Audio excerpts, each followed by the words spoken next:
Olá, pessoal da DM na Vida, tudo bem? E aí, como é que tá essa execução do projeto de vocês? Algumas pessoas me fizeram contato comigo e pediram para eu falar um pouquinho mais do livro, que tá querendo comprar, mas que queria mais informação. Então, para esse pessoal que me perguntou, deixa eu explicar uma coisa para vocês. Esse livro aqui é o livro que eu escrevi o ano passado e o que consiste? Consiste em 10 dicas de projeto. Tá vendo essas fases aqui? Planejamento, execução, monitoramento, controle, encerramento e avaliação. Essas são as fases de todo o projeto. E aí, o que eu fiz? Nesse livro aqui, eu fiz um compilado e coloquei as dicas de cada fase. Algumas dicas que eu acho, assim, bem relevantes para vocês terem em mente para colocar o projeto de vocês em prática. Tá? É um livro fininho, vocês vão ver que é um livro fino. E foi um livro que eu fiz pensando mesmo nesse projeto aqui do YouTube, do canal. E para vocês que não tinham muita experiência, que não tem muita experiência de projeto, ou para quem tem também, porque é uma maneira de trocar ideia também e ver se vocês estão agindo assim, se vocês têm outras dicas, se querem compartilhar. Então, essa foi a ideia. Eu vou ler o prefácio aqui para quem não tem muito conhecimento de projeto e para quem tem, para entender um pouquinho o contexto. Eu coloquei assim, ó, no meu primeiro contato com a metodologia ágil de projetos, esse meu primeiro contato foi na FGV, aqui do Rio, que eu sou do Rio. No MBA Executivo de Gestão de Negócios. Foi um MBA que eu fiz, onde a gente viu vários processos, ferramentas. Vocês sabem que o MBA tem uma pegada muito prática. E eu acabei aprendendo muita coisa nesse MBA. Inclusive, me lembrei agora de um depoimento de um ex-aluno, mas não vou contar agora não, senão a gente vai dispersar. Então, no MBA Executivo de Gestão de Negócios, fiquei curiosa com esse novo mindset. Que novo mindset é esse? A gente já falou sobre mindset aqui no canal. Quando eu falei sobre as equipes de alta performance, a gente trouxe também a questão do mindset. E a ideia do livro ele surgiu, então, com a proposta de quê? De apresentar dicas para o projeto pessoal na prática de vocês, tá? E de que maneira? O que eu uso como base, o que eu uso como referência em várias dicas que eu vou dando para vocês? É a metodologia ágil. Então, toda vez que a gente coloca um projeto em prática, a gente se depara com várias tomadas de decisões. E a gente está vendo isso aqui. Quando a gente tem as tomadas de decisões, ao mesmo tempo a gente está desenvolvendo habilidades, que é a nossa proposta. E aí, o que aconteceu? Eu resolvi, então, aceitar um desafio, peguei um desafio para mim, de escrever um livro com 10 dicas práticas da essência de projeto. Para quê? Para justamente facilitar essa execução pessoal de vocês. Porque quando vocês começam a colocar o projeto em prática, muita gente já me relatou e que tem algumas dificuldades em caminhar com o projeto. Então, a ideia é que vocês mantenham essas dicas em mente e que vocês façam bons projetos, que vocês consigam ter resultados melhores do que os resultados que vocês tiveram até hoje. Então, essa é a proposta do livro. É dar dicas, assim, bem pontuais de cada fase. Respondida essa pergunta, o que eu quero deixar hoje aqui, porque o nosso projeto hoje é o projeto financeiro, eu falei para vocês para fazerem um apanhado, né, do que vocês tinham, para vocês começarem a organizar essa questão financeira melhor.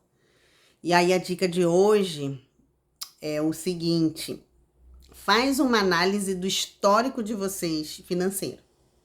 Vocês já fizeram aí apanhado da situação que vocês estão agora, seja ela vermelha ou azul, vocês já têm uma noção real de como tá a vida financeira de vocês. Agora, com esse cenário real, ou seja, baseado em dados e fatos, vocês vão começar a observar quais foram as tomadas de decisões que levaram vocês a terem o resultado que vocês têm hoje e o que vocês vão mexer para mudar o resultado. Então, para ficar de uma maneira bem prática, deixa eu dar um exemplo.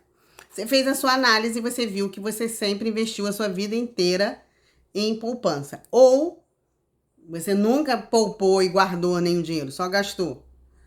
Ou você já teve o hábito de aplicar, você já aplica.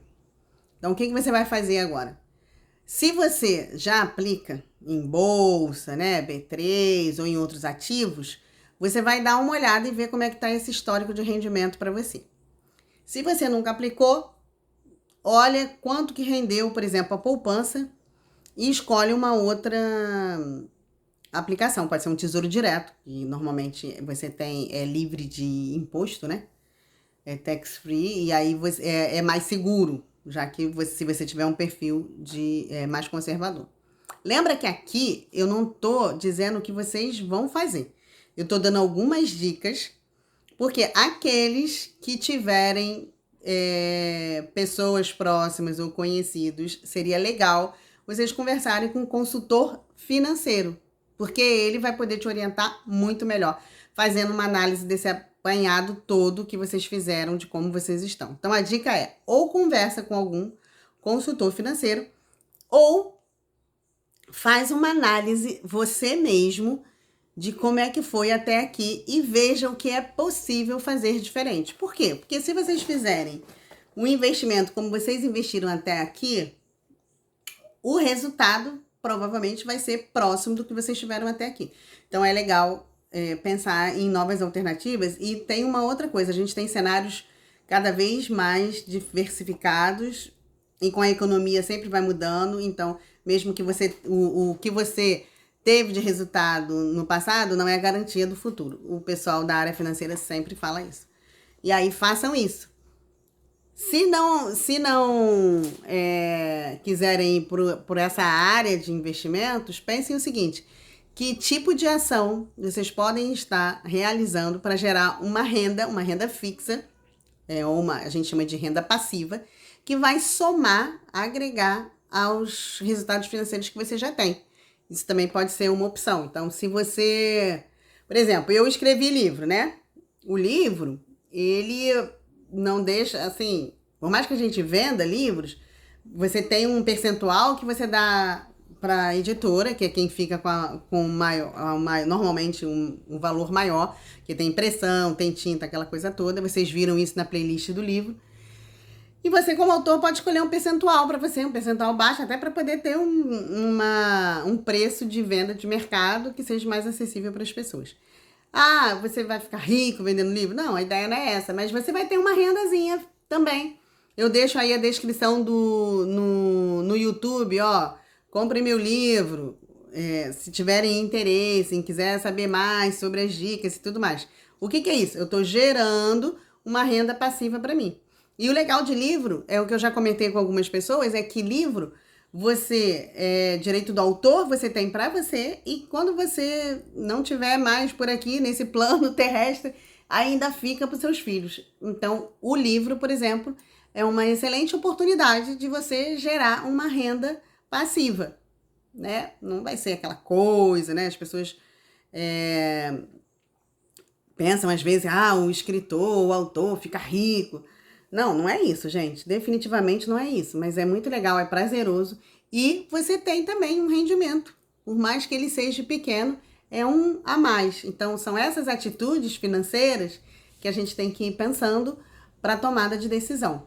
Lembrando que eu estou no período de execução, então eu passo por aqui rápido. Hoje eu demorei mais um pouquinho que eu quis responder algumas perguntas, mas já fui. Beijo grande, boa semana para vocês, bons projetos e bora botar a mão na massa.